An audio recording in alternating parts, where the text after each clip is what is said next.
have a 2016 Hyundai Sonata. Radio is not working. Nothing's working. So I'm gonna check the fuse. This one's really easy. So the fuse you're gonna look for is the multimedia, 15 amps, and that one is right here.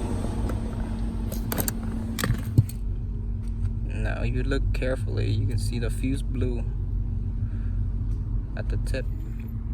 So I'm gonna get one of these spare right here, 15 amps.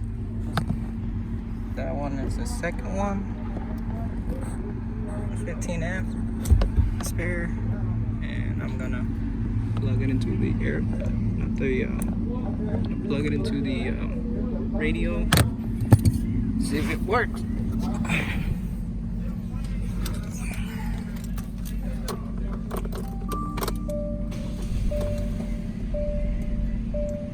And that's it, it works.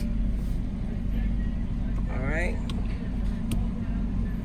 so if you guys like my video, give it a thumbs up.